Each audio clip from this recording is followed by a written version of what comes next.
সব সময় আমরা শুনি যে নেয়ামতের শুকর আদায় করলে তো নেয়ামত আল্লাহ বানায়। নেয়ামতের শুকর কিভাবে করব? 1000 টাকার তসবিহ হাতে নিব আর আরেক দিকটা অন্যের হিংসা করব, অন্যের প্রতি বিদ্বেষ রাখবো, এটা শুকর নয়। শুকরের কিছু পদ্ধতি রয়েছে, আলামত রয়েছে।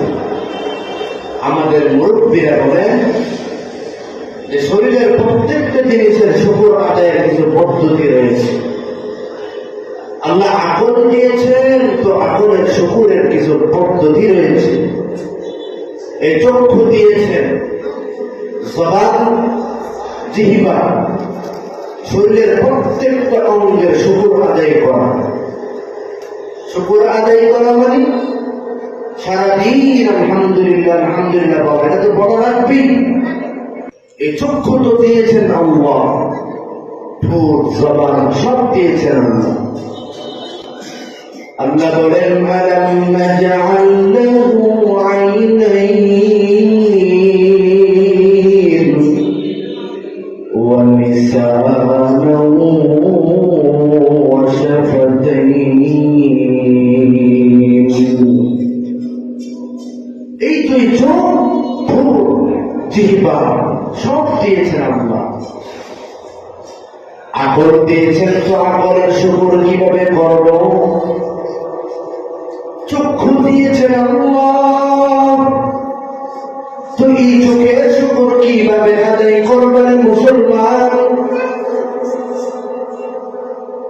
এই চোখের শুকর আদায় করা মানে এই চোখ দিয়ে তুমি কোরআনুল কারীম দেখে দেখে পড়বা।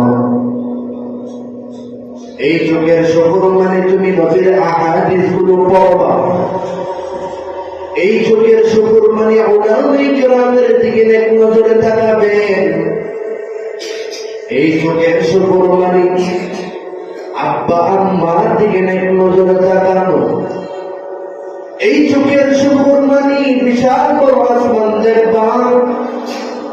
এই চোখের শুকর মানে তুমি এই চোখটা ভালো দিকে নজর দিবা। এই চোখের শুকর মানে মোবাইলে নাটক দেখা যাবে না, গান দেখা যাবে না, পরনারী দেখা যাবে না। তাহলে এটাই হবে চোখের শুকর। জবানের শুকর মানে এই জবান দিয়ে কোরআনুল কারীমের তেলাওয়াত করো, এই জবান দিয়ে হাদিস পড়ো, আল্লাহর নবীর আহাদিস গুলো পড়ো। এই জবানের শুকর মানে জবান দিয়ে সত্য কথা বলা, নেই কথা বলা, ভালো কথা বলা। এই জবানের শুকর মানে এই জবান দিয়ে কান বন্ধ করা যাবে না, কিবত শেখায়াত করা যাবে না। এটা হবে জবানের শুকর।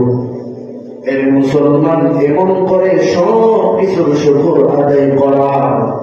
আর শুকর যদি আদায় করতে পারো, আল্লাহ বলেন লাইন শাকারতুম, শুকর আদায় করলে লাযীদান্নাকুম, নিয়ামত আমি আল্লাহ বাড়িয়ে দিব, বৃদ্ধি করে দিব। আর যদি খারাপি করো, আমার আযাব কিন্তু অনেক কঠিন।